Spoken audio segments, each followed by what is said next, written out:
kembali lagi di DPP Edisus. Domi punya podcast edisi khusus. Jadi hari ini adalah gue dapat undangan yang spesial karena ini adalah perdana dari DPP, Domi punya podcast. Kita keluar dari studio nih. Kita langsung coba hampirin aja nih, ada pameran dari Mas Jumaldi Alfi. Itu ada di galeri di Barito. Jadi ini adalah undangan yang spesial dan beliau ini bersedia untuk bisa ngobrol dengan kita. Apa sih sebenarnya konteks yang akan kita bahas? Kita mau ngomongin sedikit profil sampai journey-nya juga, sampai ke mungkin ini kita ngomongin pameran yang sekarang ada di The Gallery. Langsung aja, terima kasih Mas Alfi. Aku manggilnya Mas Alfi atau udah Alfi nih? Bebas, boleh, Bebas, Mas, ya? boleh. Masih kebiasaan di Jogja Mas ya? Kalau di Jogja biasanya dipanggil Mazda. Mazda Kuda. Oke, benar-benar. Tapi bukan iklan ini. Bukan brand. Iya, bukan brand. Ya, kita pakai S, bukan. Bukan pakai Z. Oke. Sebelumnya terima kasih Mas. Sama-sama Domi. Ya. Ini adalah momen yang spesial Mas karena biasanya aku di studio. Oh gitu. Dan ini kayaknya aku kemarin kontakkan sama Mas Rudi kan. Boleh sih kayak misalnya kita coba untuk datengin ke ruangan pamernya di galeri langsung dengan senimannya. Kebetulan ada Sip. Mas Alfi yang pameran. Yes.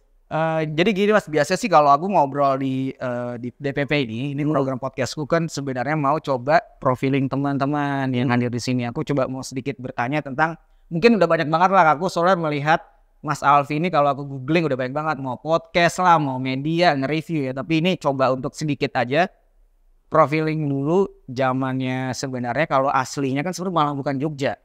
Aku aku aslinya dari Sumatera Barat. Oke. Dari Minang. Ya. Jadi benar-benar yang di SMA di Jogja. Oke. Jadi kalau secara kesukuan gitu kan, memang orang tua asli dari Minang, Bapak Ibu. Tapi sebagian besar hidup saya malah di Jawa. Oke. Itu tahun berapa Mas pindah ke Jogja? Jadi gini, dulu orang tua saya merantau di Jawa Barat. Jadi dari waktu saya bayi. Oke. Lalu sampai umur 9 tahun, naik kelas 3 SD, orang tua pulang kampung. Lalu saya melanjutkan sekolah SD di kampung. Tapi setahun saya di sana, orang tua saya merantau lagi. Dan saya ditinggal. Jadi saya ternyata itu memang planning orang tua untuk saya dikenalkan pada kampung. Jadi saya melanjutkan sekolah di kampung, di Lintau sana. Lalu kelas 3 SMP, saya akhirnya memutuskan mengikuti orang tua. Karena orang tua sejak tahun 84 itu mereka pindah ke Solo. Nah di Solo terus saya cari akal gimana caranya ya, biar saya bisa kumpul lagi dengan orang tua gitu. Nah kebetulan saya senang gambar, jadi dari kecil itu senang gambar. Dan kebetulan juga di kampung itu ada salah seorang yang saya kenal, temannya ayah itu seniman. Dari dialah aku banyak tahu cerita-cerita tentang seni rupa. Dia lulusan asli Jogja. Lalu dia cerita ada sekolah seni di Jogja gitu. Nah akhirnya saya tanya-tanya, ada sekolah yang sekolah seni yang sekolah menengah, namanya SMSR.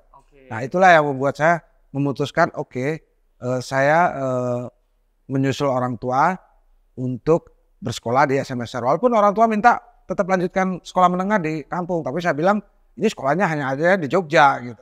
Itulah kenapa saya masuk ke SMSR tahun 89 masuk SMSR dan itu benar-benar kayak jadi total sampai lulus dan lanjut ke S1 di waktu angkatan atau zaman saya SMSR masih 4 tahun. Masih 4 tahun ya? Masih 4 tahun. Jadi masih 4 tahun, gitu tahun 93 saya lulus. Nah waktu itu juga gak kepikiran untuk kuliah. Karena anak-anak SMSR saat itu kan sudah kayak ketika lulus itu sudah punya skill sendiri, gitu. Mumpuni ya. Ya, dan kita punya banyak contoh yang lulusan SMSR yang nggak melanjutkan isi juga jadi seniman. Betul. Ada Mas Dede Heri, ada Lucy Atini, ada Mas Hanafi kan. Jadi waktu itu nggak kepikiran. Cuman waktu itu orang tua dari sebanyak anak terus bilang, wah saya juga pengen lihat ada salah satu anak pengen diwisudai, pengen kayak apa sih kayak gitu. Ya udah. Nah akhirnya saya masuk kuliah di ISI tahun 93, waktu itu masih di Gampingan. masih namanya Fakultas Seni Rupa dan Desain, isi sampingan. Masuk 93, tahun 99 lulus. Oke. Sebenarnya nggak pengen lulus duluan. Oke. Jadi waktu 98 reformasi itu saya sebenarnya 97 udah selesai mata kuliah semua. Jadi 98, 99 itu pengennya kebiasaan diisi kan biasanya kalau udah mau lulus rehat dulu, banyak main dulu, pameran, nanti baru mateng pameran. Tapi orang tua kayaknya kamu kok sekolah seni itu lama bener sih gitu. Dia taunya kan sekolah seni gitu. Udah 10 tahun kok nggak lulus-lulus, nggak sanu. Udah akhirnya saya luluskan diri saya tahun 99. Normal berarti total itu semua ya? Apanya? Berapa 5 tahun? Berapa? 6,5 tahun. Oke lah. Tidak cum laude. Tapi lumayan agak ini juga. Tapi IP-nya bagus. Oke, bagus. Lumayan lah buat masuk ke PNS gitu bisa tuh ya. Waktu itu sebenarnya saya ditawarkan untuk melanjutkan. Tapi waktu itu idealis kan, mau jadi dosen. Jadi dosen gajinya dikit. Iya. Ada tuh waktu itu ya? Ada. Dan saya juga ditawarin jadi dosen di ISI Padangpanjang. Waktu itu mau buka fakultas baru, Fakultas Seni Rupa. Dan yang mau buka jurusan baru itu ada di Jogja. Almarhum Dazul namanya kan. Dia menawarkan ke saya. Cuma waktu itu saya juga lagi mau meniti karir nih. Jadi pilihan saya ya udahlah saya jadi seniman aja. Oke. Jadi itu selesai 97. Kuliah selesai semua secara teori 97 udah selesai. 98 saya KKN. Oke. KKN di daerah mana Mas dulu? Dulu di Mandiraja. Oke. Di daerah Banjarnegara. Setahunan itu. KKN waktu itu 3 bulanan. 3 bulanan. 3 bulanan gitu. Tapi di proses yang kayak sampai di era yang 97 sampai kelar itu memang sudah mulai aktif berkesenian. Saya mulai kesenian 92 malah sejak SMSR. Tapi maksudku mungkin lebih ke dirucutin lagi adalah ngomongin soal galeri yang komersil. Mungkin ada di sana itu sebenarnya kalau kita mau balik lagi, pertamanya Mas Alfi mengingat karya lukisan Mas Alfi yang laku. Pertama dari sejarah Mas Alfi. Kalau yang secara betul-betul pure karyaku, kan sebelumnya juga kita sebagai mahasiswa pasti berkarya. Kita berkarya kadang-kadang masih kompromi lah. Dalam pengertian saya kuliah, tapi orang tua lama-lama karena biaya catnya mahal nggak mau biayain. Produksi lumayan soalnya. Dan cat itu kan mahal. Akhirnya memang harus kompromi dikit lah. Zaman-zaman kayak gitu kan masih ada namanya kalau di Bali Pasar Sukowati, teman-teman di sana banyak dari Bali titip karya-karya kayak di sini Pasar Seni Ancol. Pasar Seni Ancol. Dan saya ikut juga jadi kayak pasar seni atau apa. Tapi karya yang pure, karya saya yang benar-benar saya ini itu tahun 95. Oke. Dan yang beli pertama kali itu namanya Dr. Oi Hong Jin. OHD. Dan karya itu sampai sekarang masih dia simpan. Masih kerekam tuh ya? Masih kerekam karena gini. Kerekam karena saya kaget dia ngasih harga. Oke. Jadi saya menawarkan. Jadi waktu beliau itu datang ke studio dan suka, ya udah bawa aja gitu. Bawa, ya udah nanti kapan ke Magelang diantar. Oke. Nanti saya bayar di sana. Saya antarkan. Nah saya itu membayangkan karena waktu itu kan masih paling dapat di pasar-pasar seni berapa lah. Jumlah yang dalam perkiraan saya itu udah cukup banyak. Nah waktu itu tahun 95 untuk karya ukuran 1 meter jadi 100 kali 100 itu. Saya membayangkan waktu itu cuma dapat 500.000. Ini prediksi saya. Tapi Pak Dokter ngasihnya 1 juta. Oke. Dan saya waktu itu nggak lihat. Jadi kan saya aja masuk. Cash tuh ya? Cash. Waktu itu kan zamannya cash. Di kresek itu nggak? Oh enggak. Di amplopin coklat. Oke. Di amplopin. Oke. Jadi saya taunya udah di Jogja. Buka loh kok banyak bener. Oke. Nggak kebayang kan. Tahun 95 segitu banyak gitu. Nah ketemu Pak Dokter, saya tanya, Dokter kok ini banyak sekali? Saya nggak bayang itu. Ya memang harga karyamu segitu. Nah di situ saya mulai mematok harga itu. Terus saya tanya sama Pak Dokter untuk masalah brand memberi price itu. Ya dari beliau lah saya latihan. Jadi bagaimana menghargai karya. Ada petunjuk dia yang saya tidak hiraukan dan itu memang akhirnya blunder juga. Oke. Ketika saya merasa habis itu kan booming kedua 96, 97 kan booming. Benar. Nah waktu itu karya saya sebagai mahasiswa, saya termasuk mahasiswa yang liquid karyanya. Oke. Jadi gambar pagi siang laku, gambar siang malam laku. Karena boom seni rupanya itu. Boom seni rupa. Jadi semua orang datang atau apa. Dan waktu itu saya agak ngawur dan ngasih harga karena saya kasih segini Lepas, ambil. Mau. Dan itu kalau tersediaan kebanyakan. Ya, jadi kalau hukumnya pasar kan gitu. Kalau terlalu plus itu kan jadi ya. Nah, itu terjadi. Jadi ketika terjadi itu secara salesnya jadi orang tidak berminat mengoleksi karena sudah banyak di pasaran. Ya, dan satu akhirnya itu juga masalah harga karena setelah itu kan galeri brand punya harga, tapi ada kolektor di luar, Alfi kenapa hargamu di galeri mahal sementara di luar saya bisa beli murah dengan ukuran yang lebih besar. Itu kesalahan yang paling ini gitu. Tapi untungnya juga itu tidak banyak dan hanya berapa tahun. Tapi efeknya juga lumayan. Saya sempat 6 tahun gak laku lukisan. Ada tuh Mas ya? Ada. Karena yang aku tahu atau di adik-adik kelas nih di era-era seni lukis itu selalu disebut bahwa seniman yang oke dari segi misal konseptualnya, subject matter-nya sampai ke sales yang bagus selalu disebut. Ya. Jadi tidak tahu nih kalau ternyata ada fase 6 tahun itu. Jadi gini, saya di art marketnya 6 tahun, tapi kalau saya nggak berhenti berkarya. Saya nggak berhenti. Dan ya itu manusiawi lah. Maksudnya saya juga, dan kita kan di kampus nggak ada diajarin tentang manajemen seni, market, bagaimana. Kita cuma diajarin jadi seniman dan berkarya yang bagus. Teknik. Zaman itu. Kalau sekarang sih udah ada. Tata kelola seni. Terus bagaimana menghargai, menghitung karya. Kalau sekarang sudah profesional. Kalau dulu kan nggak, jadi hanya feeling.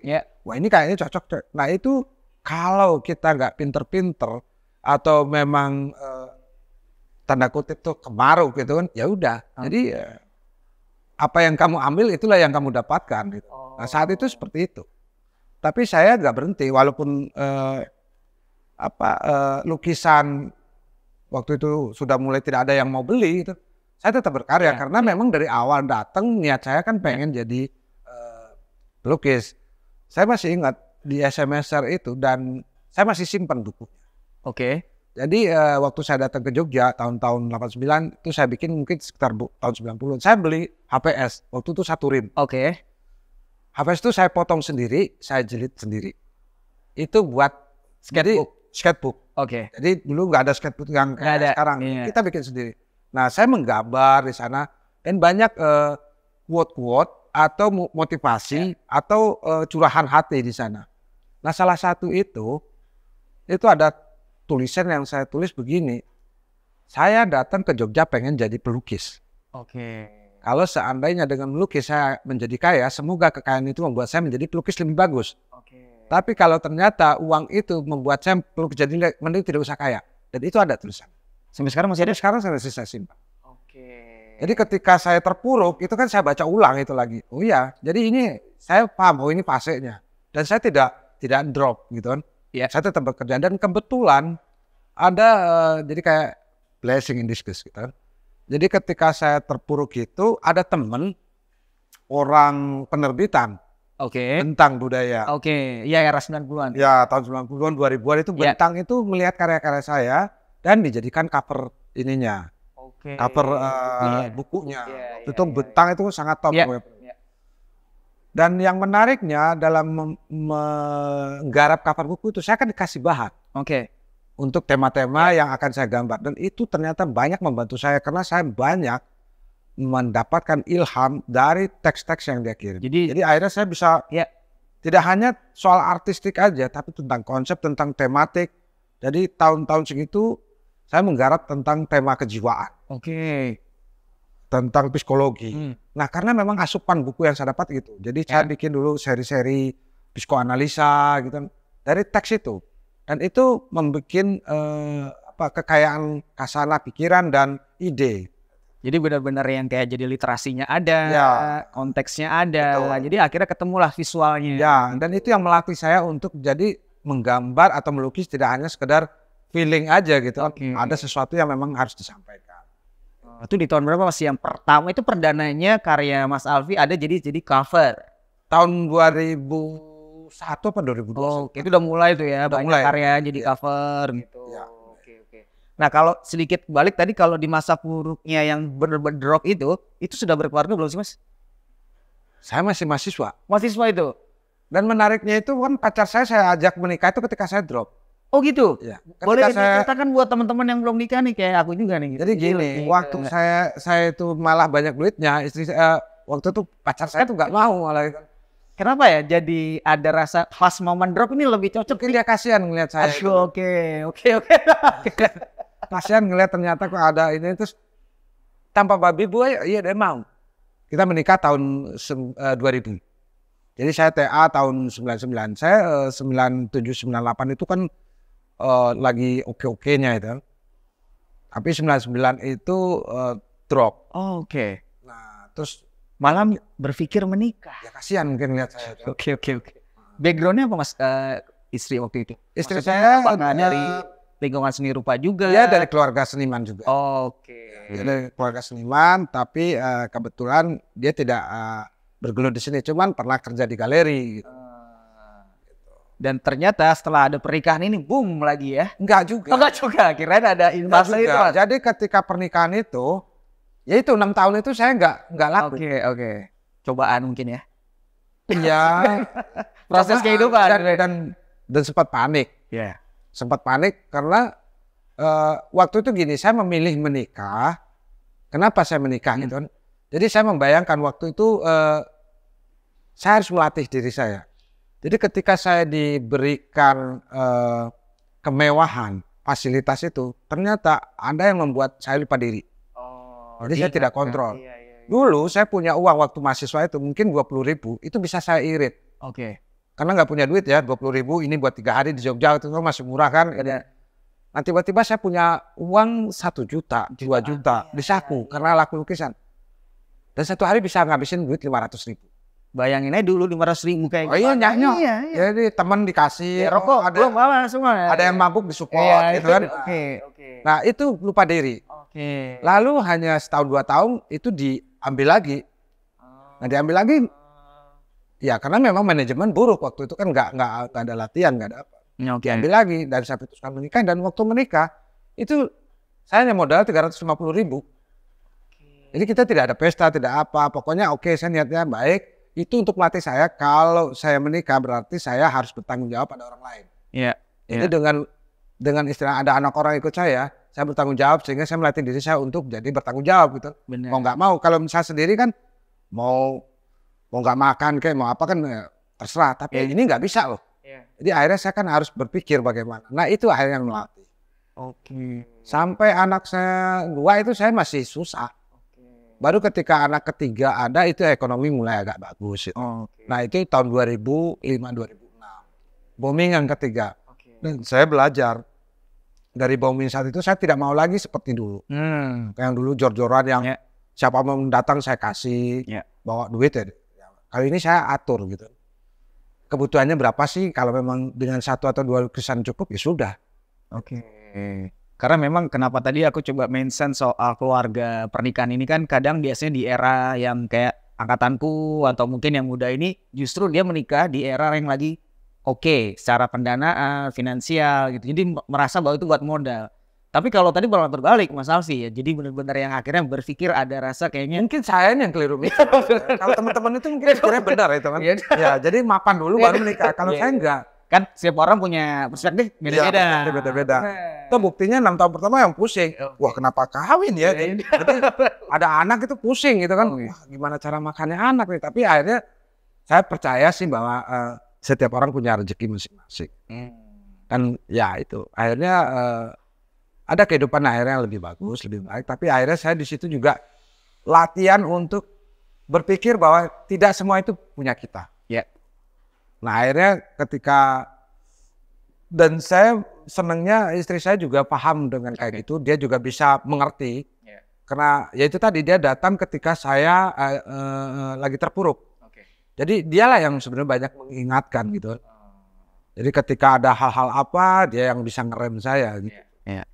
Jadi ada benar-benar yang ngingetin. Ya mungkin yang ngatur manajemen juga. Saya dulu kan orangnya juga sangat eksplosif, sekarang pun masih, tapi agak mendingan kata orang sih.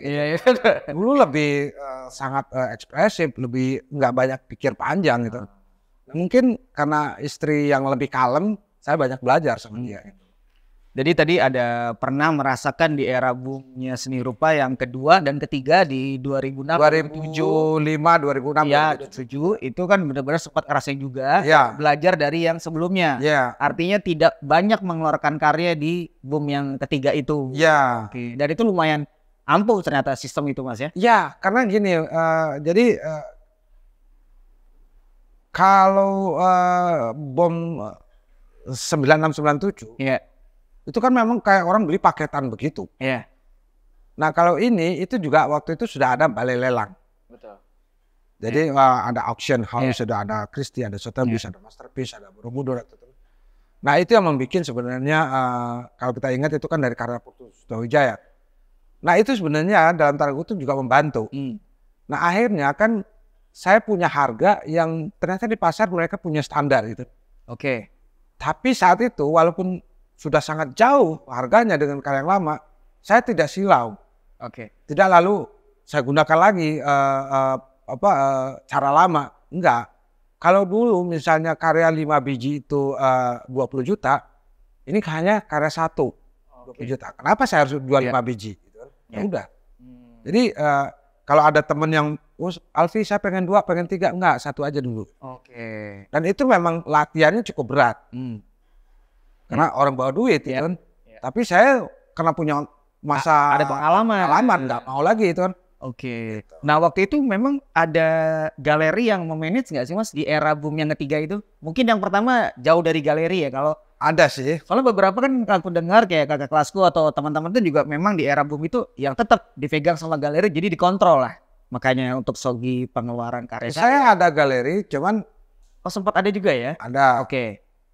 Cuman ya saya punya pengalaman buruk dengan galeri. Ada juga? Iya dong. Boleh cerita sedikit? Boleh nggak? Kita nggak sebut galerinya ya, tapi sistem yang gini, mungkin ya. Waktu itu memang kondisinya, saya juga kan gini, saya sebenarnya nggak pengen ngurusin art market dalam berhitung kayak itu, karena itu ternyata banyak mengganggu pikiran. Seniman berkarya aja? Ya, seniman berkarya aja. Nah ternyata terus ada galeri, ya kita ngobrol ini, dan saya waktu itu merasa cocok gitu. Oh ini kayaknya menarik ya Pak. Nah, lalu dia minta apa sih seniman kebutuhan yang, nah itu kan ideal. Jadi udah saya mau begini begitu. Jadi ada berapa yang oke, kamu tulis saja, tulis. Gitu. Terus saya berikan sama dia yang nanti dia bilang akan kita kombinasi dengan apa yang menjadi aturan galeri atau apa. Udah, saya pikir udah kayak gitu kan. Dan nanti akan ada surat kontraknya. Jadi benar-benar waktu di galeri itu ada art material di support kan? Harusnya begitu. Ternyata tidak.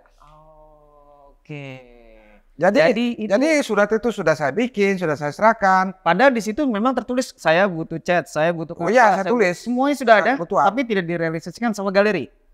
Ntar dulu. Jadi kan itu tertulis dengan kertas. Saya nulis, saya berikan kepada galeri. Nah waktu itu galeri, nanti akan kita bikin rapikan dengan apa yang galeri juga punya peraturan dan nanti kita sign bersama. Tapi saya kan diminta untuk persiapan pameran tunggal. Ya udah saya nyiapin karya aja, dan nggak gubris itu surat. Nah setelah pameran selesai dan waktu itu lumayan, hampir 80% kan laku. Nah tapi ternyata pembayaran seret. Nah akhirnya kan saya tanya, kok gimana peraturannya kok gini-gini nih, kan ada suratnya gitu. Terus ya akhirnya banyak hal mulai terjadi yang kok jadi beda. Terus kok jadi saya kok nagih-nagih. Padahal ini kan sebenarnya udah kesepakatan kita berdua pihak. Sampai pada satu titik akhirnya kita cekcok. Ada pergesekan di situ. Ada cekcok. Ya mungkin cara saya bicara juga terlalu emosional, atau dia juga mungkin kok rewel benar nih artis gitu kan. Tapi kalimat yang membuat saya shock itu dia bilang, saya nggak pernah mengontrak kamu. Jadi perbedaannya jauh ketika di awal. Saya kaget dulu kan kamu minta begini. Enggak, itu kan kamu yang minta. Dan ini suratnya kamu yang minta. Emang itu tulisan saya. Tapi kan ceritanya nggak gitu dulu. Dan itu bukti yang sangat nyata gitu. Memang tulisan saya ada terang. Ya kalau dilihat saat itu, ya memang seolah saya. Tapi kan dulunya enggak. Tapi akhirnya ya udah itu yang bikin saya kapok. Dan sepertinya saya tidak jodoh bekerja sama dengan galeri, mungkin karena saya terlalu riwil, banyak permintaan, banyak begini begitu. Nah, akhirnya saya bekerja sama dengan galeri-galeri lain lebih ke by project. Jadi nanti kalau misalnya kita ada pameran atau apa, yaudah saya prepare kamu buat ini. Tapi eksklusif saya tidak mau lagi. Karena belajar pengalaman. Ya itu juga sama dengan kayak tadi. Jadi pengalaman adalah guru terbaik. Oh, itu mahal mas. Iya. Ya, mahal tenan. Mahal. Ini orang denger yang podcast ini udah mahal karena ilmunya udah di-share. Ya kan? Pengalaman. Gitu. Oh sampai kurus kering. Aduh. Minum ya? Oh iya, minum. Oh gitu mas. Tapi gini mas, aku tuh banyak melihat kalau kita ngomong konteksnya Mas Alfi gitu ya, banyak yang kepikirannya adalah sukses, tanahnya banyak, punya ruang ya kita sebut aja Sarang Building, sekarang ada Kiniko, itu kan jadi mungkin cerita-cerita tadi tuh jadi ya itu dia pengalaman yang mahal. Ya. Tapi melihat dari pengalaman itu hasilnya kan jadi benar-benar yang lihat dan sekarang terrealisasikan. Ya kita coba sedikit cerita kenapa Mas Alfi membuat Sarang. Jadi gini. Ya kayak tadi itu aku punya pengalaman kayak gitu. Aku coba melatih diri. Sebenarnya kebutuhanmu apa sih? Bertanya ke diri sendiri ya. Makanya aku juga beruntung itu istri juga nggak pada. Jadi kita ngobrolin apa sih. Nah ternyata kita cuma butuh 2 atau 3. Yang datang 10 nih. Terus buat apaan? Nah saya kan bertanya, ini datangnya dari mana? Oh, ini datang dari kesenian. Ya udah kita kembalikan ke kesenian. Itu satu. Kedua, saya punya pengalaman. Saya membangun itu kan sepulang saya keliling lah. Ada keberuntungan ketika saya ke Eropa, ke Belanda, ke Jerman, ke Prancis. Dalam rangka apa, Mas? Itu tur-tur itu? Healing. Ada pameran. Enggak. Ada pameran. Enggak healing sih. Ada pameran. Waktu itu sudah mulai bagus jaringan itu. Yang seniman saya dapat undangan banyak pameran di sana. Dan kebetulan saya juga ada grup rekan yang di Belanda, seniman sana kita bekerja sama. Kolaborasi. Ya.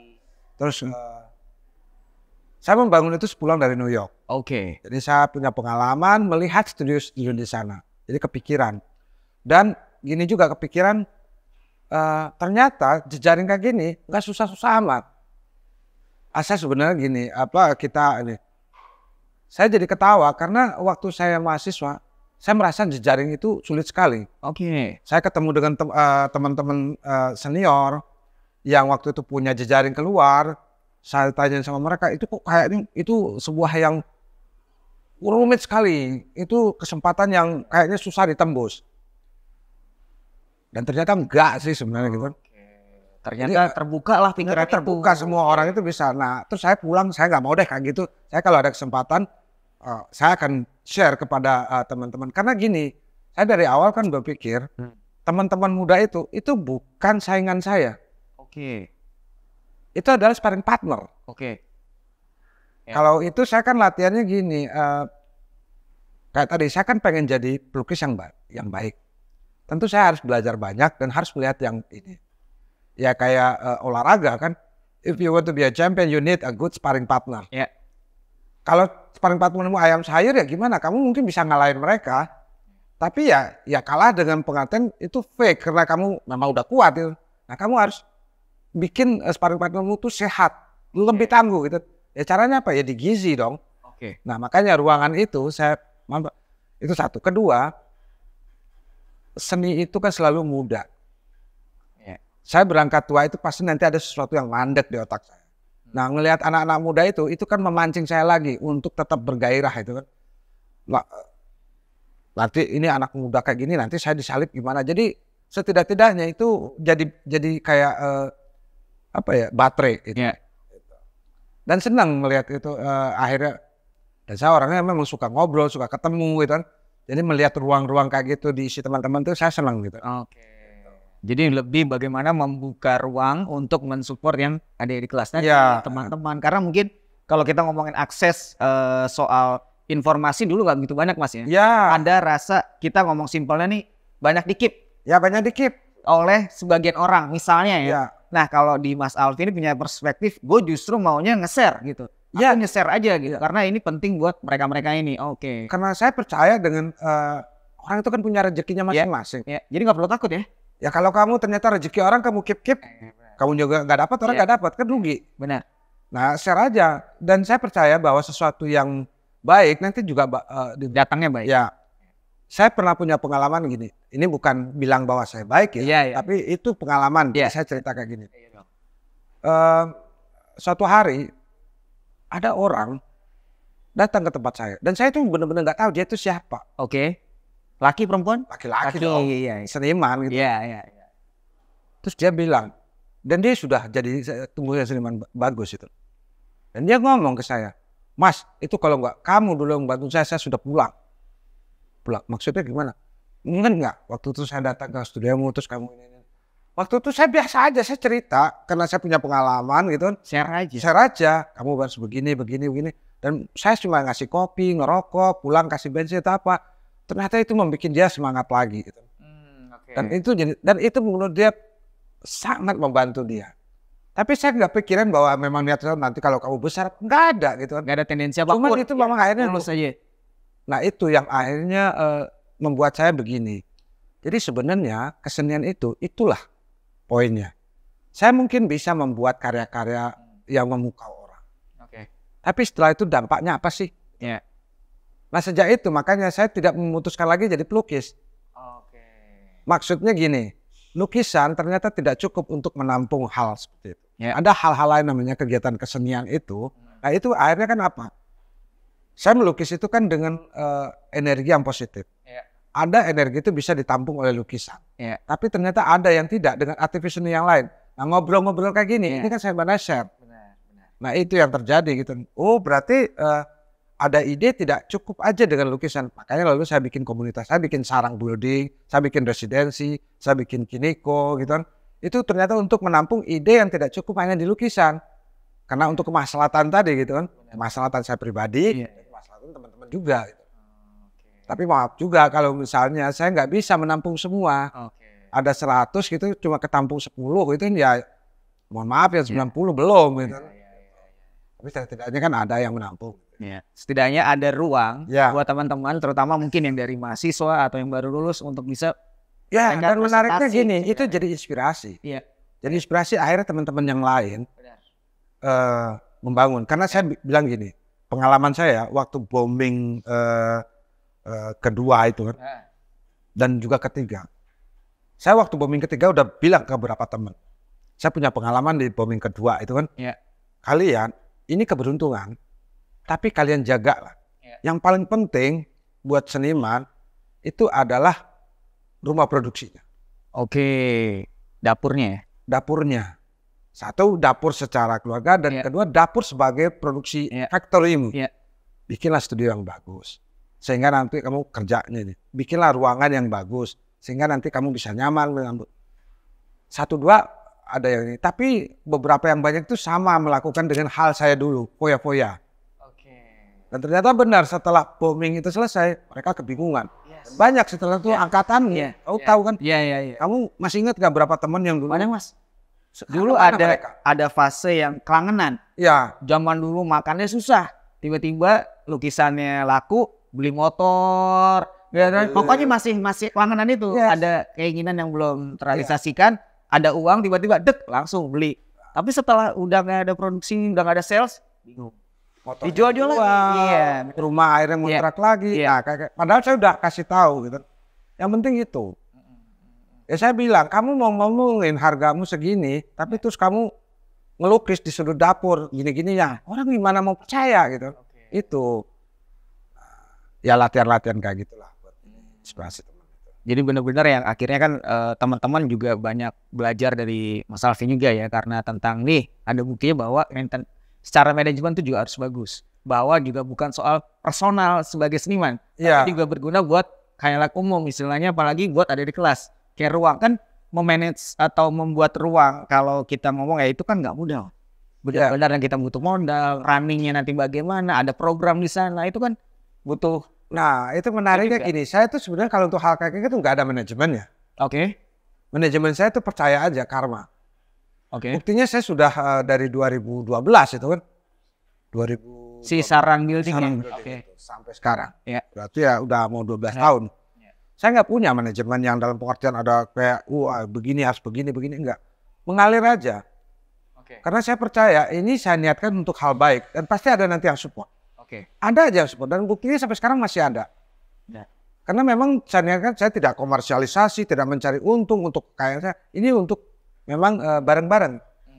Setidak-tidaknya dengan orang ngumpul saya itu kan punya bahan untuk ngobrol. Itu adalah keuntungan pribadi saya. Nah, keuntungan teman-teman mereka punya tempat ngobrol, seserawungan. Itu keuntungan mereka. Kita sama berbagi keuntungan. Iya, benar sih. Dan yang paling menarik itu kan sebenarnya kan gini, seni rupa, seniman mungkin selfish, individual. Itu ketika dia berkarya. Tapi sebenarnya tidak, dia itu adalah makhluk sosial. Saya seperti ini, saya beruntung karena saya ada kelompok. Oke. Jendela. Itu kelompok yang kita bangun sejak mulai dari kuliah. Itu memang di era kita zaman kuliah kan selalu ada nama kelas atau nama angkatan. Ya. Itu jendela. Dan semua jendela mengakui itu. Kalau tidak ada jendela, Handi sudah pulang kampung. Saya juga sudah mulai packing. Yunizar sudah frustasi. Tapi itulah yang saling menguatkan. Kita dulu saling menguatkan. Nah akhirnya itu yang membuat kita ini. Di kuliah juga pas-pasan juga waktu itu kan. Jadi bukan yang the best itu kan. Jadi bahkan kayak Andi itu dicaci maki atau apa gitu kan. Tapi terus kita aja yang nguatin itu. Nah itu yang membantu. Nah di Jogja itu kekuatan pertemanan itulah yang memberikan Jadi benar-benar support circle ya. Kayak teman-teman secara circle. Kamu individu mungkin bisa aja, tapi itu di studio. Oke. Nah, lihatlah seniman-seniman yang dia introvert ya, dia hanya mengurung diri. Itu mungkin hanya keajaiban sih. Kalau dia memang itu satu mungkin sebagai strategi, kedua memang itu pulungnya dia. Tapi ada beberapa yang aku kenal yang memang akhirnya hilang. Jadi benar-benar kita harus juga punya, mungkin kalau dia nggak punya grup, ada yang kolektif, yang sifatnya bisa saling support. Bisa tidaknya serawungan lah. Iya, serawung aja. Benar-benar. Kamu di dunia seni rupa itu kalau nggak pernah nonton pameran, ya gimana orang mau kenal kamu? Iya. Ya basicnya gini aja sih, kalau kita mau didatengin waktu kita pameran, ya kita harus datang juga ke pameran orang-orang kan gitu ya. Ada balas budi juga ya. Iya. Sebenarnya. Nah ini menariknya gini Mas, aku pernah dengar juga. Ternyata Mas Alfi ini ada mungkin entah itu gosip atau enggak semacam kayak nggak bisa beli tanah lagi di Jogja ya. Wah, karena sudah kebanyakan ya Mas. Wah, itu mah gosip. Karena udah pokoknya yang namanya Alfi dan keluarganya kayak udah nggak bisa gitu. Karena sudah banyaknya itu tadi tanah-tanahnya dari si Sarang, lalu depannya terus ada Kiniko dan lain-lain. Itu benar nggak sih Mas? Enggak. Kalau benar juga nggak apa-apa. Saya mau tahu caranya. Enggak, saya juga punya banyak tanah. Saya hanya punya 2 kapling. Kaplingnya gede tapi enggak juga, gitu, gede. Enggak sampai enggak. Wah, lebih gede banyak yang lain. Seniman-seniman lebih besar. Mungkin ada teman-teman yang tahu namanya yang lebih ini dan memang lukisan itu lebih banyak. Cuman karena kan teman-teman itu saya itu kan seneng gojek bercandaan. Jadi kadang-kadang kan bercandaan itu. Jadi kan gini, di Jogja itu kan menariknya itu kan apa ya? Kalau di sana istilah gojek kere. Iya. Jadi kalau kita sebaya gitu kan gojek keres, kadang-kadang itu ngomongnya kan istilahnya omong besar. Oke. Jadi di antara kita tuh ngomong besar gini-gini. Lalu nanti ada beberapa orang yang dengar dan mereka bilang itu serius. Kayak mengamini ya. Wah begitu ya. Lalu nanti itu yang menyebarkan. Padahal akhirnya jadi isu. Padahal ya enggak juga. Saya enggak ini. Karena memang beli tanah juga susah lah di Jogja itu. Enggak, karena emang kalau misalnya itu bener aku mau tahu caranya. Kiat-kiatnya itu penting tuh Mas. Buat kita kayak gini nih yang baru-baru gitu-gitu Mas. Itu titipan Allah. Oh, iya. Semuanya milik Allah ya. Karena gini Mas kan, karena Mas Alfi dari Padang. Padang itu kan pandai berdagang, bener gak sih? Oh saya Caniago. Oh Caniago, oke. Bocah niaga. Oke, ada gitu-gitunya ya. Jadi udah Padang Caniago kan. Pandai dagang, cah niaga. Nah. Inilah hasil double. Benar. Udah dari. Iya. Enggak, saya beli tanah waktu itu juga nggak ada niatan untuk gini-gini. Jadi kebetulan aja yang punya di depan itu entah kenapa. Dan menariknya setelah saya telusuri tanah itu dulu zaman kakek moyangnya itu punya satu orang. Ternyata. Lalu kan dia pecah-pecah. Berapa itu waris kan berapa keturunan. Ya, sampai akhirnya ngumpul lagi. Jadi saya dulu Mas ini kakek ini. Ya akhirnya itu punya satu orang. Nah sekarang jadi punya satu orang. Saya nggak tahu nanti generasi cucu-cucu saya apakah kembali lagi. Mudah-mudahan jangan. Ya. Tapi ketika Sarang sudah oke dengan program-programnya dan eksis, lalu bikin Kiniko. Itu bagaimana Mas ceritanya? Maksudnya apakah ada hasrat? Kayaknya Sarang kurang, kayaknya aku harus bikin lagi nih. Salah satu ini, jadi penyebabnya di Sarang itu, kalau Sarang itu kan memang itu proyek idealis. Ya, karena ada program residensi juga di sana. Ya, saya itu benar-benar tanda kutip, saya punya pengalaman pribadi residensi dan punya pengalaman jadi akhirnya membuat itu untuk proyek idealis. Jadi mengundang teman-teman. Jadi gini, saya punya pengalaman ke luar negeri, diundang kemana pameran apa. Ya. Tapi itu di luar negeri kita mau ngomong apapun, mau sehebat apapun, peta seni rupa itu mereka ya memainkan. Jadi kalau isumu itu tidak yang mereka senasib global, gitu istilahnya ya. Isu karena nggak isu global, yang penting cocok dengan mereka. Kamu ngelak-ngelak Indonesia cocok gitu. Subjek matternya gitu-gitu cocok gitu. Bikin aja misalnya Indonesia itu lagi pura-puranda itu nanti sama wah ini menarik. Nah, kalau misalnya di luar mainstream nanti pemberitaannya itu hanya sepotong aja. Saya pameran di Perancis itu hanya di koran keluar sedikit aja. Karena menurut saya itu karyanya menarik. Tapi ternyata cuma sehari aja sudah selesai. Dan itu tidak pernah lagi tercatat. Lalu saya pikir gini, daripada saya ke sana, kenapa tidak seniman-seniman yang memang top di sana itu saya panggil. Jadi mendingan udah deh kita mereka panggil, tapi saya bilang sama mereka, kamu boleh berkarya di sini, tapi kamu harus kerjasama dengan seniman muda di sini. Jadi seniman muda juga latihan bagaimana membangun jejaringan gitu. Dan sebagai publikasi, dia seumur-umur di CV mereka akan menulis bahwa mereka pernah residensi. Kayak saya menulis residensi di STPI, residensi di Melbourne. Nah, mereka akan tulis nama Indonesia akan tetap tertulis. Ada di sana ya, betul. Jadi rasa itu ya sebenarnya. Kan pengen bagaimana kita mau coba ada kontribusinya juga. Betul. Seniman lokal dengan internasional di kolaborasi ini. Iya. Saya dulu ada program namanya di Sarang itu Mari Menggambar. Saya ngundang seniman dari luar gitu kan untuk latihan menggambar. Terus mengundang seniman-seniman muda, calon seniman untuk apply. Kita hanya memilih 15. Itu waktu itu ada 300 yang daftar. Tapi hanya yang karena ruang sistemnya. Open call. Ini ada seniman ini, kalian mau dia mau workshop 2 minggu, kalian ini. Banyak gitu kan. Tapi memang kelasnya terbatas, ya akhirnya cuma 15. Dan 15 orang itu sekarang udah survive, bisa survive, membangun jejaring. Ada orang yang dulu dia tidak benar-benar tidak punya pikiran akan jadi pelukis. Jadi dia bukan dari sekolah seni, dari apa. Nah ketika kita seleksi, si seniman itu bilang, oh ini kayaknya menarik. Apalagi itu dia perempuan katanya kan. Ini kayaknya punya goresan. Masuk, saya bingung. Nggak bisa gambar ini. Nggak, ini harus. Dan ternyata sekarang survive. Jadi lumayan. Boleh disebut Mas namanya? Desi. Desi Gitari. Iya. Itu pertama menggambar itu ikut kelas saya itu yang di Mari Menggambar. Kamu tanyain aja. Dia akan ingat itu. Datang dari Jakarta. Dia survive. Kaget juga. Kenapa saya dipilih? Nggak tahu katanya yang milih itu. Desi. Jadi bisa memotivasi yang lain. Rizal, Gusman. Itu juga termasuk. Nah kalau untuk Kinikonya tadi memang. Nah setelah program itu, karena di Sarang sendiri secara desain memang itu bukan untuk ruang pamer. Itu lebih ke ruang untuk presentasi. Karena residensi, presentasi. Dan akhirnya kita butuh ruang pamer.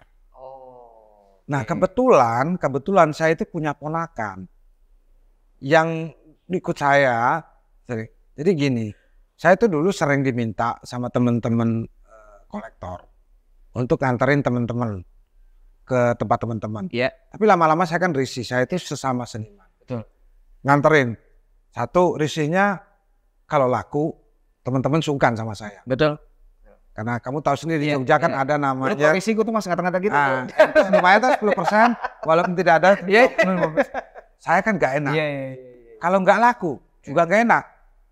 Karena nanti Alpi itu ngajak ke sini ternyata aku di PO orang payu di sini. Jadi wah ini bikin posisi saya nggak nyaman. Serba salah ya. Serba salah. Lalu saya minta tolong Jeffrey aja. Jeffrey ini. Nah ternyata Jeffrey cepat tanggap. Satset juga nih. Satset. Oke. Oh, ternyata ada duitnya om. Jalan kayak gitu. Oke, terus akhirnya pada suatu hari dia bilang, "Om, aku pengen bikin ruang." Yaudah, saya juga lagi nyiapin ruang, tapi waktu itu kan ruang memang untuk anak-anak muda berpameran dan dia memang lingkaran anak muda. Yaudah, terus akhirnya saya pasrahkan. Di Kiniko memang lebih komersil. Tapi saya tetap pesan sama Jeffrey, separuh programmu nggak boleh komersil dalam pengertian gini, ada yang idealis, misalnya contohnya saya titip pesan kayak program The Master, itu orang-orang seniman tua yang harus kita ya kayak Pak Aming, Pak Waji, Pak Broto, kemarin Mas Kodot. Terus nanti yang paling penting itu anak-anak muda. Karena saya mengalami sebagai lulusan mahasiswa susah sekali cari ruang pamer itu. Nah akhirnya itu Jeffrey yang menjalankan. Dan kayaknya dia punya hoki yang lumayan di situ. Tercannya gue juga belakangnya. Dia kan keponakan saya. Itu dia. Ada niaga-niaganya tuh pokoknya kan. Ibunya kan kakak saya. Ada darah. Dia dari kecil ikut saya. Dari pandai berdagang, berniaga juga. Iya kan? Mamanya yang ada. Oh gitu. Jadi berhasil lah si Kiniko ini ya. Karena aku lihat. Untuk saya pikir ya untuk tapi saya sudah bilang sama Jeffrey. Kamu juga gini, saya kan sering ngasih analogi kayak main olahraga. Kamu basicmu bukan seni, dan kamu tidak backup, tidak punya orang-orang yang punya ini. Backupmu misalnya kayak aku pun itu seniman. Jadi kita tidak punya jejaring yang ini. Nah kayak klub sepak bola saya bilang, kamu jangan membayangkan dirimu akan menjadi Manchester United, Liverpool, Barcelona atau apa. Cukup jadi Leeds United atau Everton, tapi menghasilkan pemain-pemain bagus. Yang nanti akan mereka beli. Nah duitnya buat kamu. Analogi seperti itu ya. Menikah gitu daripada nanti dia pusing. Benar. Jadi Liverpool nanti biayanya gede. Iya benar. Gak juara-juara susah nanti kemarin mati itu. Pak Lea tuh. Manchester United. Iya. Menikah gitu sadar diri gitu.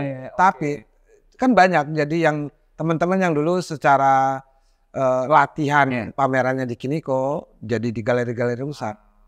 Dan menariknya itu kan angkatan mereka. Jadi mereka juga punya hubungan yang bagus ya. Jadi benar-benar sekarang emang udah diarahkan Kiniko juga terlibat misalnya di art fair juga ada open booth gitu juga ya? Ya. Cuman saya nggak urus itu. Oke, berarti lebih ke Jeffrey ya? Itu urusannya Jeffrey. Itu wilayah-wilayah kayak gitu Jeffrey. Menarik sih karena juga itu ruang buat teman-teman yang terutama kayak lulus dan juga seniman yang artis inilah. Sekarang saya buka ruang baru namanya Sarang Art Project. Itu benar-benar memang buat yang fresh graduate. Lokasinya di yang bagian di depan. Di depannya. Yang di depan Kiniko. Oh. Jadi itu yang benar-benar nanti buat yang lulus. Ada lagi nanti space. Jadi gini, saya punya pengalaman waktu di New York. Jadi ada open studio. Jadi semua seniman buka studio. Mahasiswa TA. Di Melbourne juga kayak gitu. Jadi waktu TA mereka buka studionya. Dan itu ada galeri yang datang untuk melihat. Jadi mana yang the fresh, apa yang fresh ininya, karyanya, punya ini, diajak pameran. Nah saya pengen mencoba program itu nanti dengan teman-teman entah dari ITBK atau mungkin dari ISIKA, isinya ada yang mau di Bali itu, yang karya-karyanya baru lulus dan punya kecenderungan baru. Ruang presentasi lah itu ya. Iya memang jadi tonggak awal mereka untuk masuk ke situ. Jadi itu kayak semi profesional dalam pengertian bukan targetnya jualan sih, tapi mereka target masuk ke wilayah galeri market itu. Tapi saya tidak menjanjikan mereka untuk pelaku atau apa, tapi latihan sama dengan. Kayak tadi kalau analoginya pemain bola, latihan-latihan terus. Ya. Nggak tiba-tiba langsung main di Liga 1, kan ada Liga 3. Liga Jangan 2. bayangkan langsung ke Gagosian. Mungkin ngelewatin musim macan dulu, ya kan, baru. Berat lagi tuh. Atau musim dan tanah liat gitu dulu, ya kan? Nggak langsung ke sana. Oke. Kita masuk ini, Mas. Karena kita sekarang lagi di The Gallery. Ini kan berarti kita melihat karya-karya Mas Alfi ini, aku melihatnya dari era beberapa kali kan kecenderungan memang yang ditonjolkan adalah papan tulis. Mungkin kita bisa cerita sedikit tentang pameran yang Mas Alfi lagi diselenggarakan di Gallery ini ya? Oke. Karena ada karakter misalnya Jason Pollock, Mondrian. Kalau seri yang sekarang yang kita lihat kita pameran ini memang saya buat setahunan ini khusus untuk ini. Oke. Dan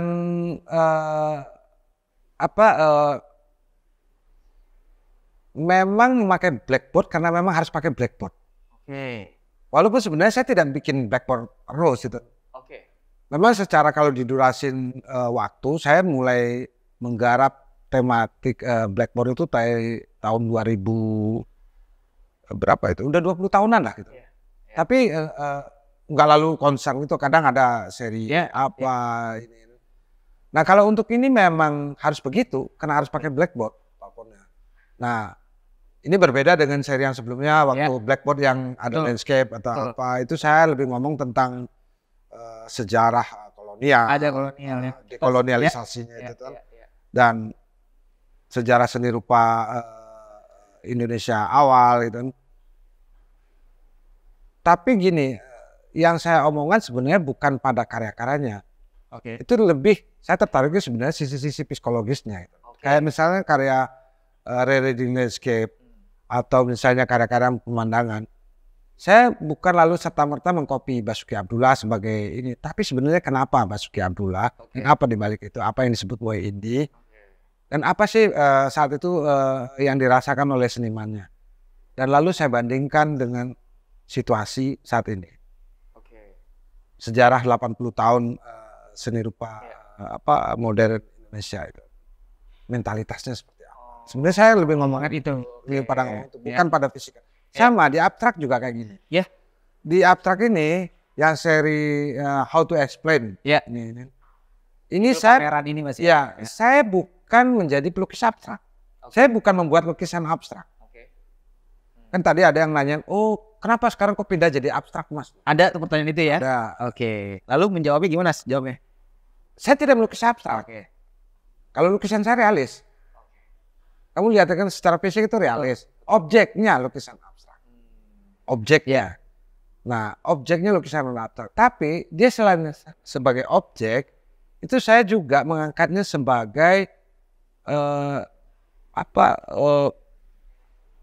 sejarah, sebagai pengetahuan. Makanya kenapa ada image seolah-olah seperti Jackson Pollock, goresan Willem de Kooning, Piet Mondrian, Cy Twombly, beberapa itu kan.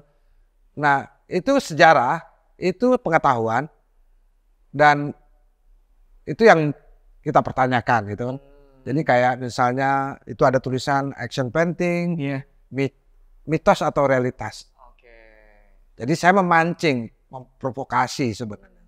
Jadi bukan serta-merta jadi, saya tertarik dengan Jackson Pollock, pengen nyoba-nyoba. Bukan itu sebenarnya. Jadi benar-benar sebenarnya bukan lebih ke kayak langsung to the point ke arah sana, tapi ada makna yang mau dipesan kayak pertanyakan lagi malah. Dan kan blackboard itu kan pengertiannya semua di kebudayaan manapun, ketika bahkan di generasi sekarang pun gitu. Kalau generasi kami sih jelas udah tahu blackboard itu apa. Itu kan alat belajar, pengetahuan. Nah itu dan itu tidak bisa diklaim oleh siapapun. Blackboard itu tidak punya identitas kebangsaan. Kayak IP-nya punya siapa tuh tidak. Ini blackboard ini awalnya dari barat, siapa bilang. Gitu. Jadi nggak ada barat dan timur.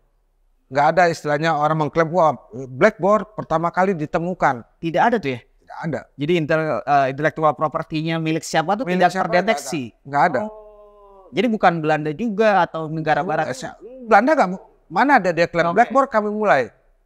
Kalau bal-balan kan masih klaimnya itu. Wah, Inggris bilang dia yang di Cina udah ada, di Meksiko udah ada. Blackboard nggak ada. Dan kita juga nggak ngomongin sampai saat ini dipakai. Apakah ini tradisional, alat tradisional? Nggak juga. Buktinya kapur masih diproduksi. Walaupun sekarang kita belajar udah pakai online juga gitu. Betul. Tetap. Nah, generasi yang mungkin kayak anak saya yang tidak pernah melihat ini tetap tahu bahwa Blackboard itu tempat alat belajar gitu. Oke, Gen Z itu ya? Ya. Ini karya yang sekarang dipamerin ini berapa total? Disiapkan selama setahun? 14. Oke. 14 karya dipersiapkan setahun untuk Soul Exhibition ini? Ya. Oke. Yang paling besar ukuran ini ya? Ini 2x3 2 buah itu. Ada 2 karya di sana. Ya. Ini yang paling terakhir. Ini terakhir. Terakhir jadi. Terakhir jadi mungkin ya kesimpulannya sih sebenarnya bukan kesimpulan tapi terakhir ini. Jadi dan ini menarik itu saya kasih judulnya ini.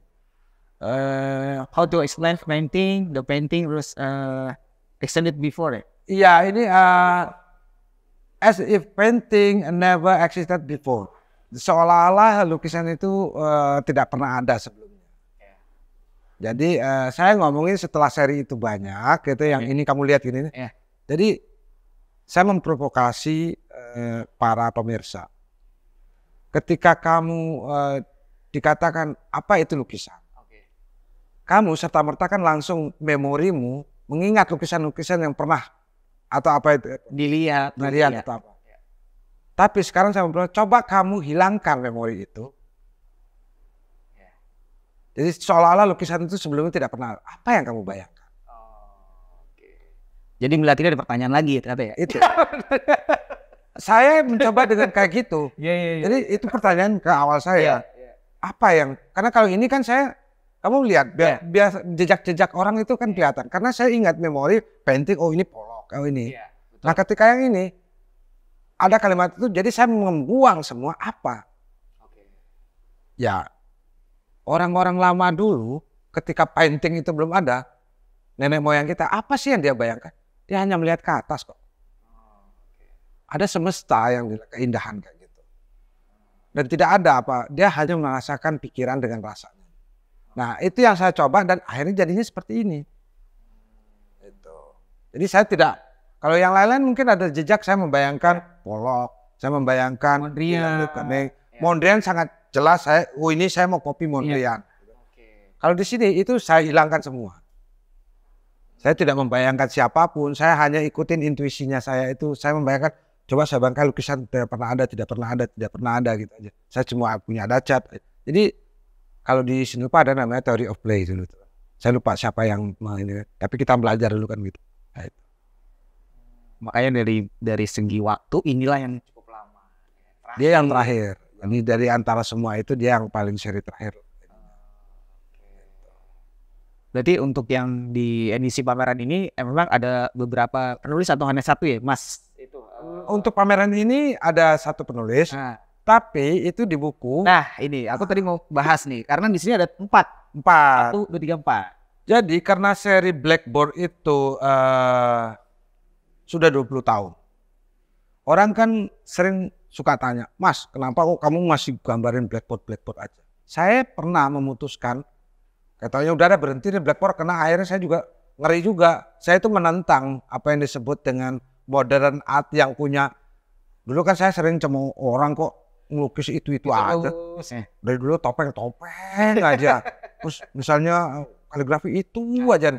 Itu kan dulu saya cemooh, tapi tiba-tiba saya terjebak. Cuman akhirnya saya ulang-ulang lagi itu kan, apakah betul saya terjebak di sini? Tapi akhirnya mau saya cari alat yang paling tepat, platform yang paling tepat untuk menyampaikan ide, ya tetap Blackboard. Jadi akhirnya pengertiannya Blackboard mungkin teman-teman ngeliat kayak ngulang-ulang itu aja. Sebagai platformnya iya Blackboard, tapi sebagai ini yang muatannya tidak sama. Jadi setiap Blackboard tidak sama. Nah di buku ini di buku ini kebetulan dari Thomas, Michael dan Astrid dan terakhir Eru, dia akhirnya membimbing pemirsa. Untuk menjawab yang pertanyaan tadi. Kenapa selalu ada Blackboard itu? Ya. Karena sebenarnya saya juga tidak, walaupun selama 20 tahun enggak lalu setiap hari bikin Blackboard, enggak. Sesuai kepentingan itu. Dan memang buku ini dikeluarkan di momen pameran ini. Iya. Harganya berapa Mas? Kalau boleh tahu.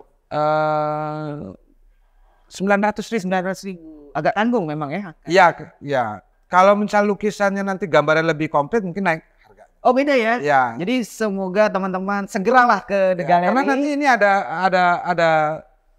900.000 plus dengan tanda tangan dan gambar saya. Oh, itu yang lebih. Tapi kalau nanti mau gambarnya penuh agak naik nanti. Oh, oke. Jadi memang ada seri-seri ada edisi spesial untuk awalnya. Jadi ini memang ada sengaja ternyata. Sengaja saya memang bikin ini dikonsepkan. Yes, saya konsepkan untuk nanti kalau ada teman-teman. Jadi saya memang sengaja jadi nanti kalau ada ketemu dengan Mas Alfi dan sudah memiliki buku ini boleh Bang. Boleh. Minta direspon sama Mas Alfi. Ya. Dan sudah banyak orang yang melakukan. Lumayan. Oke. Oke. Kapan lagi dengan membeli bukunya harga 900.000 dapat karyanya langsung. Karya dalam arti digambar lah di buku ini gitu Mas ya. Iya. Gini. Di halaman berapa nih Mas? Ini halaman 100. Sengaja banget ya Mas ya? Sengaja banget di sengaja benar. 197. 9796 apa? Halamannya ya sekitar itulah. BTS. Ya. Oke. Nah, kalau kita ngomong tadi kan ini pamerannya Mas Alfi ya, itu sebelumnya pameran ini solo show-nya terakhir kapan Mas? Ini kan 2000 waktu saya 2021-22. Beneran? Solo show terakhir itu 2 tahun 3 tahun yang lalu. Oke, lumayan lama maksudnya. Kalau di Jakarta malah ini 7 tahun yang lalu saya terakhir. Kalau ngomongin solo show di Jakarta 7 tahun yang lalu. Sebelum Covid itu tahun 9. Sebelum Covid lah masih 2020 6 tahun lah, 2018. Di mana Mas? Di BTPN. Itu solo show? Solo show. Berapa karya tuh? 7. Oke. 7 apa 8 lupa saya. Jadi ini momen pameran solo show di Jakarta dengan yang terbanyak ini total 14 ya tadi? Iya, 14. 14. Paling kecil ukuran berapa Mas? 152 meter. Yang paling besar ini 200 kali 300. Kalau misalnya dari segi ini Mas, ada beberapa kayak plannya apalagi sih Mas? Karena kita dari tadi udah ngomongin soal journey-nya nih, prosesnya. Kayak mau bikin ruang udah ada. Mau bikin kayak untuk mensupport adik-adik kelas atau teman-teman yang muda-muda, bikinlah kini kok. Apalagi sih Mas yang Mas Alfi pingin coba realisasikan gitu mungkin? Wah kalau keinginan banyak. Yang mungkin sedikit kayaknya dalam waktu dekat atau... Oh iya, dalam waktu dekat saya mau ada pameran solo lagi di Belgia. Lagi? Iya. Kapan Mas? Oktober besok. Cepet juga dong? Ya itu makanya ini lama saya bikin dua. Kenapa setahun ini saya bolak-balik? Jadi Oktober prepare ke sana? Iya di Belgia. Berapa karya? 9. Oke. 9 angka hoki kan? Iya benar. Tadi makanya ini harga bukunya 900.000. Lalu untuk pameran nextnya 9 karya di Belgia. Oke. Jadi Gen. Oke. Nah itu memang Mas Alfi mencoba, kita coba pameran di luar atau memang ada dari Belgia entah itu kurator yang mengundang atau bagaimana Mas? Sebenarnya saya kalau di Eropa sih sudah ada agennya. Oh sudah ada sampai ke sana. Sudah. Solo show tapi pernah beberapa kali di Belanda, di Italia, di Jerman itu. Nah, saya punya agen di Berlin. Dan ini kebetulan ada galeri baru di Belgia. Jadi berapa kali lihat karya saya, terus akhirnya mengundang untuk pameran. Dan mintanya memang solo show ya? Solo show. Tapi berapa kali kita ada pameran grup. Gitu. Awalnya karena perkenalan di acara-acara juga tuh? Iya. Dia lihat karya, lihat pameran, terus mungkin baca CV, terus ketemu dengan agen saya di sana. Terus minta pameran solo. Kalau kita ngomong ini Mas, ngomong strategi ya. Kalau buat teman-teman yang kayak mungkin usia-usia masih remaja ini yang lagi fokus memang kayaknya meniti karirnya fokus di kesenian. Sebenarnya kalau kita ambil dari pribadi Mas Alfi itu rumus basicnya apa sih Mas? Supaya kita bisa yakin bahwa ini adalah jalan Kamu harus tahu bahwa jalan seni rupa itu kalau kayak olahraga itu maraton. Nah kalau orang maraton jangan coba-coba untuk sprint. Nah persoalan kan banyak.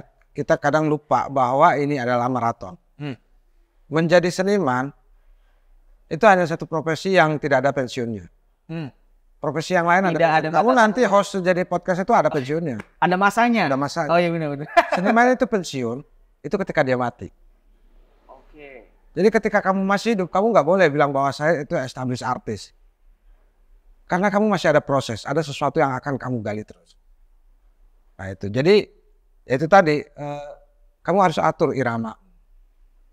Kadang banyak godaan, saya pernah mengalami bagaimana saya sprint. Saya pikir ini perlombaan yang ini. Ternyata di tengah jalan saya ngos-ngosan. Untung aja nggak mati di tengah jalan itu. Jadi untung aja jatuh gitu. Kalau jatuh kan masih bisa banget. Terus akhirnya ternyata irama begini, saya mulai atur. Dan saya juga nggak bilang bahwa saya sudah berhasil. Gitu. Saya masih juga dalam proses gitu. Itu satu. Dan yang kedua, yang jadi ini motivasi atau saya. Kita punya dosen. Namanya Fajar Siddiq. Oke. Pak Fajar Siddiq ya. Pak Fajar cuma bilang begini, kamu jadi seniman pengen dikenal atau dikenang? Oke, mau dikenal atau dikenang? Ya. Kalau dikenal, hari ini kamu bisa gampang sekali dikenal. Kamu bikin konten yang heboh aja. Kamu entah dari antah berantah apa, bikin yang kontroversial apa. Kamu akan seantero Indonesia viral. Kamu dikenal. Michelangelo, Picasso, Van Gogh, mati udah lama. Tapi orang selalu ngomongin dia. Itu dikenal. Nah, saya maunya seperti itu. Apakah berhasil atau tidak? Besok kalau saya mati, besok lihat. Kalau akhirnya dikenang, alhamdulillah. Kalau enggak, ya enggak apa-apa. Setidaknya saya sudah mencoba. Ada kontribusi yang sudah pernah dilakukan, sudah pernah dibuat. Ya, usaha sudah. Kan? Tinggal doa. Benar-benar. Jadi benar-benar kuat ya kata-kata Pak Fajar. Pak Fajar itu menurut saya dosen yang paling oke. Karena saya adalah generasi terakhir. Karena mungkin generasimu nggak ketemu kan. Saya generasi terakhir dengan Pak Fajar. Dan kedua Pak Fajar itu kan pernah kita ngobrol. Saya itu sebagai guru katanya sangat senang melihat murid-murid saya itu menjadi seniman terkenal. Lebih terkenal dari saya. Tapi yang paling saya senangi adalah murid-murid saya selain dikenal, dia peduli pada keluarganya. Oke. Nah, itu yang jadi catatan saya untuk Pak Fajar. Karena itu tadi Pak Fajar mungkin saya tidak tahu, dia peduli pada keluarganya, dia sangat sayang pada keluarga. Tapi mungkin dengan nasibnya, dia tidak bisa seperti mungkin lihat murid-muridnya. Tapi dia mengingatkan murid-muridnya itu, keberhasilan jangan membuat kamu lupa kepada keluarga. Oke, benar banget sih Mas. Penting. Ya, dan saya mungkin belum ideal, tapi perkataan Pak Fajar itu selalu akan terngiang gitu. Jadi kalau melangkah itu ingatnya perkataan. Ya, mungkin buat teman-teman yang lain perkataan itu terlihat agak, tapi buat saya itu penting. Benar-benar ya kerekam banget dengan itu gitu. Dan setelah itu kan berapa tahun setelah itu kan Pak Fajar sudah tidak ada. Iya. Pak Fajar. Oh, jadi lumayan kontribusi besar ya Pak Fajar dalam cara pemikirannya Mas. Oh, dia sangat-sangat menginspirasi. Dia kalau tanyain murid-muridnya Pak Fajar itu orang yang maestro. Kita itu benar-benar maha guru. Ini kalau kita ini Mas ngomongin soal Mas Alfi berkarya nih, untuk ada rasa kejenuhan kan pasti ada ya. Iya.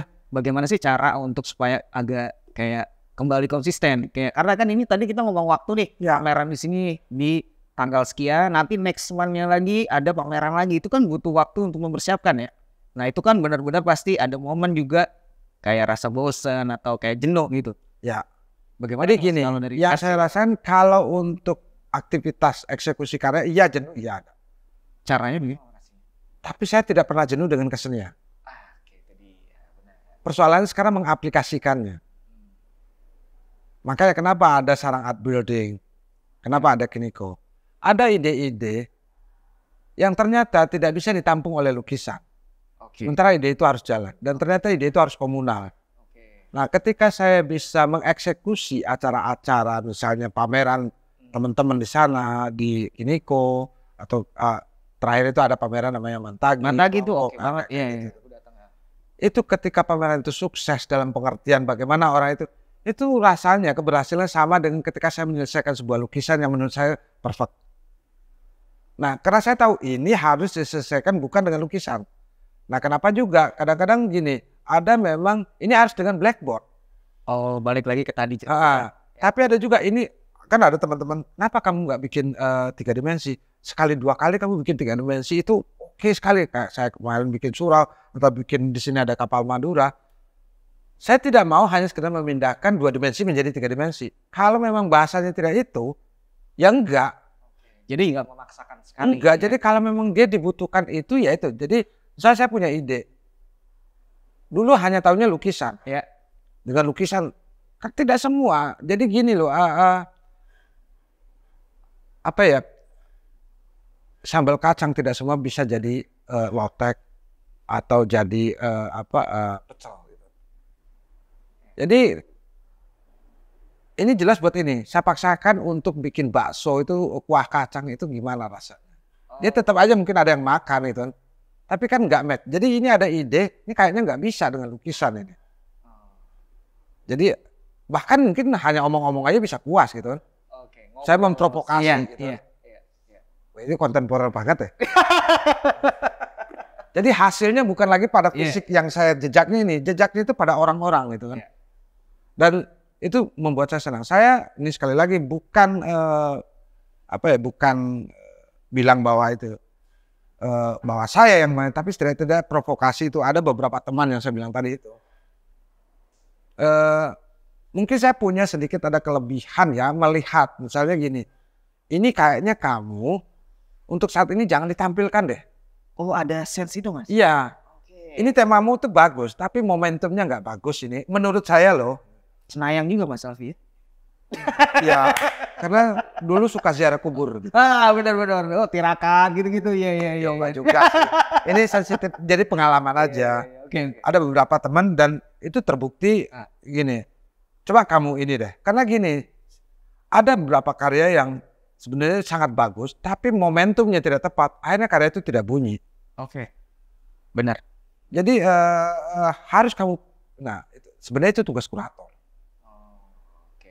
Jadi bagaimana dia membesarkan, nah saya belajar ada seorang kurator dulu. Jadi waktu saya pameran tunggal pertama setelah lama vakum di sebuah galeri di Jakarta.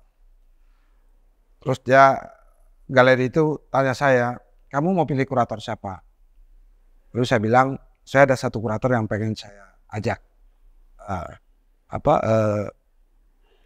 berdialog dan berdiskusi. Namanya Enin Supriyanto. Lalu Mas Enin saya ajak ke studio saya. Mas, saya itu punya seri, saya lagi melukis ini. Terus dia lihat. Ini maksudnya apa, Alfi? Ini maksudnya apa? Terus kita ngobrol berapa.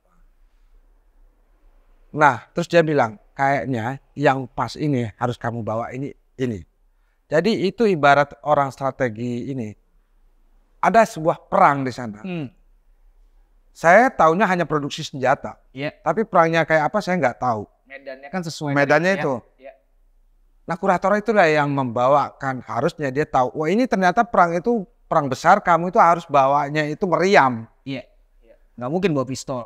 Atau bawa beruncing. Boro-boro menang. Gitu kan. Tapi begitu juga, ini ternyata perang kecil kamu bawa meriam. Lawanmu, nah kurator tugasnya begitu. Nah Enin waktu itu memberi saya pilihan kayak gitu. Dan waktu itu menurut saya tepat. Jadi saya suka kerja kurator yang seperti dia menjadi partner. Menjadi sharing. Ada hal-hal yang dia jendela saya. Di luar itu saya tidak tahu loh. Mungkin saya saking sibuknya di studio untuk produksi estetik. Bagaimana sih dunia seni rupa sana? Nah itu setelah saya punya jarak juga, saya melihat dunia seni rupa, ada beberapa teman yang asik. Ini kamu bagus, tapi jangan sekarang. Kamu harus keluarin. Dan beberapa sih saya pakai kayak gitu, lumayan hasil. Makanya memang penting juga untuk berdiskusi di itu ya. Karena aku pernah juga datang ke satu waktu itu ada acara Forum Cemplung Ya. di Sangkring. Itu kan mempertemukan itu ibarat kalau kita ngomong segi apa istilahnya kemampuannya Avenger nih. Ya. Semuanya punya latar belakang yang sudah aku pikir established mungkin. Jadi tapi persis kayak Avenger juga akhirnya kelahir semua gitu. Gue bukan saya yang bilang ya, bukan aku ya. Enggak, Forum Cemplung masih. Itu ya, tapi itu menarik banget Mas. Karena mengumpulkan orang-orang yang udah punya histori di belakangnya ini. Si A ini, B ini, dan kuat semua. Dipertemukan di satu forum itu, Forum Cemplung itu, dan aku pernah datang ke di Sangkring ada forumnya tuh kan, di meja panjang itu. Aku peristiwa sebuah kelas. Itu kan, wah ini sih orang-orang yang ibaratnya kayak timnas. Oh dari sini Persipura ambil ini. Jadi gitu tuh Mas. Jadi itu menarik buat mereka saling diskusi. Perspektifnya kan jadi beda-beda ya. Ya itu memang proyeknya Forum Cemplung. Kita bikin forum dan kita ngundang semua orang untuk datang berpartisipasi di sana. Benar. Jadi kayak jamming juga semua. Ya sparring partner. Ya. Tapi ya tidak berlanjut. Ya karena memang bukan jam kesibukan dan lain-lain. Bukan sebenarnya, karena akhirnya kan mikir lagi, masa gitu lagi. Apa ya gitu. Apa ya? Jadi gitu. Kalau teman-teman masih kumpul, Forum Cemplung masih ada. Cuman apa ya mau dibikin, masa gitu lagi gitu. Nah, sampai sekarang sih belum ketemu rumusannya gitu. Itu benar orang-orang ampuh semua. Ya, tapi pecahannya juga masih ada, misalnya kayak ada yang namanya Jalan Pulang. Handi Wirman, Koko, Dodo dengan art and literasinya. Betul. Kan bikin festival art. Bikin art gitu. Masih. Kalau Mas Alwi sendiri sebenarnya melihat kalau perkembangan seni rupa, karena dari era dulu 90-an sudah aktif terlibat secara konseptual dan juga market ya. Kalau sampai di tahap sekarang 2024, bagaimana Mas melihat perkembangan seni rupa hari ini? Saya selalu optimis. Saya selalu optimis. Karena seni rupa itu saya percaya dia akan menemukan jalannya sendiri untuk survive itu. Jadi ini kan kayak gini, kayak balon lah. Kayak balon. Dia kan cuma pindah-pindah angin aja. Jadi ketika anginnya tidak di sini, kamu nggak usah putus asa. Anginnya memang lagi di sana. Nanti kan juga balik lagi. Dia angin itu akan di situ juga. Jadi apapun gitu kan, misalnya kalau kita belajar sejarah ya ada orang mungkin sudah pesimis, sudah begini. Enggak lah, itu kan memang bandul itu akan ini aja. Karena itu urusannya kan tidak hanya persoalan, kecuali ya kalau memang apa yang disebut dengan rasa sudah mati. Nah kalau manusia itu masih punya rasa, seni masih akan ada. Karena itu sebenarnya akan mengawal manusia itu. Saya akan bilang mungkin seni tidak akan merubah tatanan dunia, tapi dia akan mempengaruhi. Nah mempengaruhi karena seni itu ya tentang rasa itu. Mungkin ada logika yang kita akan omongkan tentang wah ini konsep apa ini. Tetap rasa itu akan, ini opini saya bisa aja salah kalau misalnya nanti ketemu orang yang formalis yang wah ini beda lagi perspektifnya. Ya kalau saya sih masih, karena memang selagi manusia itu masih punya perasaan, seni itu akan tetap hidup sih. Mas nih kita ini kalau dipanjangin ngobrolnya ini panjang banget. Panjang. Ini kayaknya emang karena ini kadang kalau ngobrol gini beberapa kali aku ngajak teman juga masalah waktu, karena kita akan ada di YouTube kan, istilahnya juga Spotify. Jadi kadang ada keterbatasan waktu Mas. Mungkin ini sebelum kita berakhir Mas, mungkin ada yang mau coba disampaikan atau mungkin ada yang bikin orang-orang termotivasi, terutama untuk adik kelas misalnya apa gitu Mas. Mungkin mau diinfoin. Iya, kalau saya sih tidak hanya pada seniman sih, pada semua. Boleh. Karena bukan lagi seniman aja. Iya. Iya lakukan apapun, karena kamu mau mencintainya. Apapun pekerjaan. Persoalannya kalau itu tidak kamu lakukan dengan mencintainya, kalau hanya menjadi pekerjaan, itu akan menyiksamu. Gitu. Tapi kalau kamu mencintaimu, sesusah apapun, kamu akan balik ke sana. Itu di seni seperti itu. Saya merasakan seperti itu. Seletih-letihnya saya, mungkin saya tidak bisa satu hari itu mungkin, makanya saya bilang seniman itu tidak ada istilahnya pensiun. Suatu saat mungkin tangan saya akan mati atau tidak berfungsi atau apa. Kalau otaknya masih jalan, dia akan tetap, karena pola pikirnya itu. Nah, mungkin juga untuk teman-temannya lah kayak gitu. Ke anak-anak saya juga gitu. Saya tidak pernah bilang bahwa kamu harus the best, harus begini. lakukan karena memang kamu menyukainya. Ngapain melakukan sesuatu yang kamu tidak suka? Kalau menjadi keterpaksaan, itu saya mungkin tidak the best ya.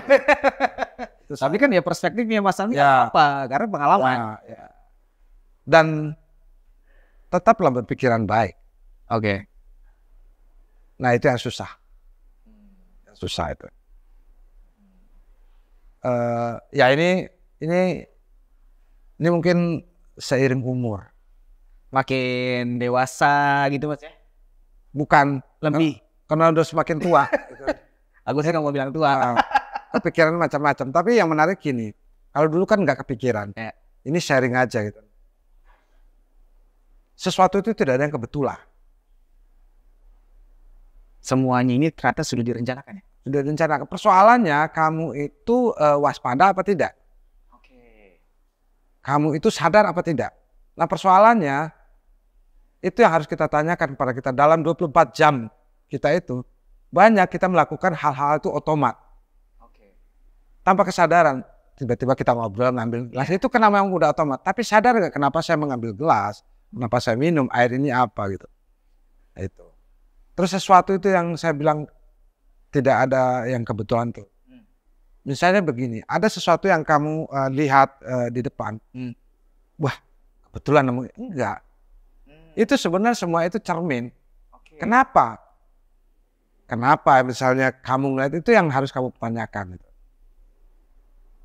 Entah itu, jadi saya punya pengalaman gitu. Pada suatu hari, lagi naik motor, kebetulan. Waktu itu kan mikirnya kebetulan. Itu ada kecelakaan di depan saya. Tapi saya akan mikir setelah itu.